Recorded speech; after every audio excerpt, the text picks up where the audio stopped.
And if you think I'm exaggerating, they're making lists. There are people right now making lists of people they want to go after. And members of Congress making lists about people, we're going to go after these people and destroy their lives. This is... Senator Marco Rubio used that Georgia campaign speech to connect several major issues into one broader message about modern politics. He pointed to moderate Democrats voting with their party once they reach Washington, criticized ideas like defunding the police, raised concerns about political pressure in universities and workplaces, and warned about growing hostility toward people with opposing views. And the reason the speech resonated with many conservatives was because Rubio framed all of those issues as part of the same problem, the belief that party loyalty and ideological pressure now shape governing more than the moderate image candidates present during elections. People like this to run for office and serve. But I want to talk to you about the other reality. And that is that rarely does a state, rarely do a people get the opportunity that you've been handed. And that is to determine in a non-presidential race the very direction of the country. Now, I want you to know what we run into all across the country. What we run into are people that run for office, and they will tell you, I am not a radical. I am going to be a moderate. I am going to be... And that may very well be who they are. Unfortunately, when it comes time to vote, they vote right down the party line.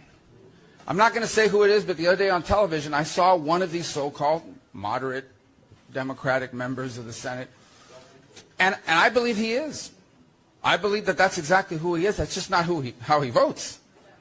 And so on issue after issue, that's not how they vote. Now, in this particular case, the two individuals that are running as their opponents aren't moderates and don't pretend to be. Or at least maybe they'll pretend to be now. But it's irrelevant. Because when they get there, they vote right down the line. And what is that line? Well, let me tell you what that line is. A lot of people are writing nationally. I live in Miami, Florida. Grown up there almost my entire life. And people say, oh, it's amazing how well the president did there. Republicans made tremendous gains down there. 2 congressional seats flipped. And they ask... And I have all these people from the national press asking, why did that happen? You know, what happened? What did Republicans do to get the Hispanic vote and so forth? I said, the Democrats that were running are crazy. They're crazy things that they're talking about doing. And normal people don't like crazy things. What do I mean by crazy? This is real crazy. These are crazy things they don't like. They don't think, look, everybody supports the First Amendment. Well, I shouldn't say everybody, but we should all support the First Amendment right to protest.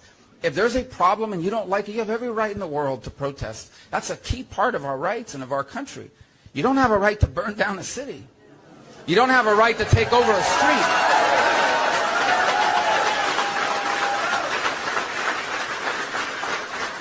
You know, there is no, we forget a week ago at this time, or maybe 8 days ago at this time, the news was filled with stories of major American cities where these businesses were putting up plywood, which is what we do when a hurricane is on the way, but not when an election is on the way. And I assure you, they weren't putting up that plywood because conservatives were going to be upset at the outcome of an election. These are radical elements. These are radical elements. So these people don't like that. These people don't like police brutality. Our men and women in law enforcement are extraordinary human beings. Now, they'll be the first ones to tell you that, like any endeavor that involves human beings, there are people among them that do things that shouldn't be done.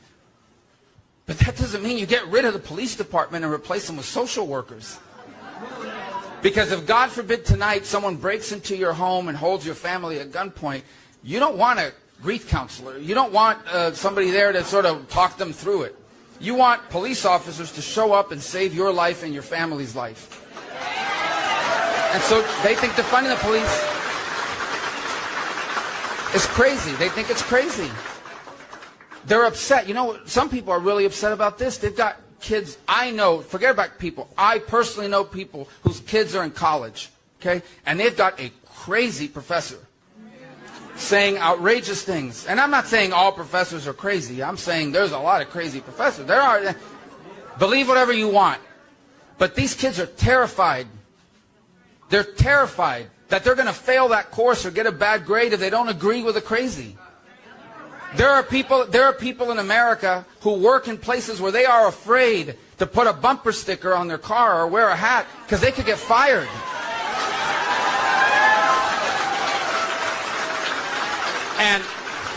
And if you think I'm exaggerating, they're making lists. There are people right now making lists of people they want to go after. And members of Congress making lists about people, we're going to go after these people and destroy their lives. This is lunacy. It's lunacy.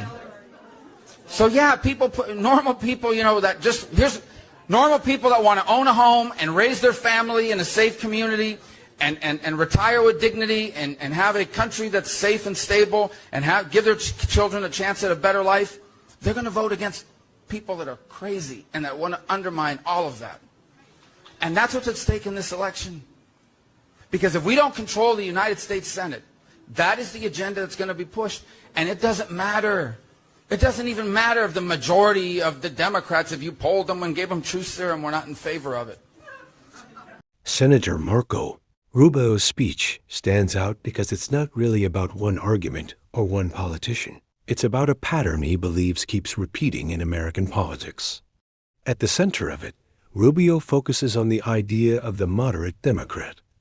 He suggests that candidates can run on a moderate message during elections. But once they get to Washington, the reality of party pressure, leadership expectations, and voting discipline pulls them into consistent party line decisions. So in his view, the gap isn't just between left and right, it's between campaign identity and governing behavior. From there, he expands the argument into issues that were already politically charged at the time. One of those is policing. He criticizes ideas like defunding the police, framing it around a simple question of public safety and how most voters react in real-life emergencies. Another is political culture, where he points to universities and workplaces and the idea that people may feel pressured to stay quiet if their views go against the dominant environment. He also raises concerns about rising political hostility, including talk about individuals being targeted or placed on lists after elections.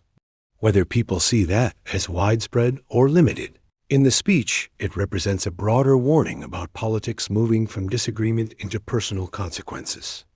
And when you step back, all of these points are being tied together: voting behavior, policing, free speech, workplace pressure, and political retaliation into one larger message about how ideology and party loyalty may now shape politics more than individual independence. But this is where the argument also becomes more complex. Critics would say that voting with a party doesn't automatically erase differences in belief, especially in a system where major legislation is often bundled into unified votes. Others would argue that what Rubio describes reflects perception more than consistent reality across the entire party.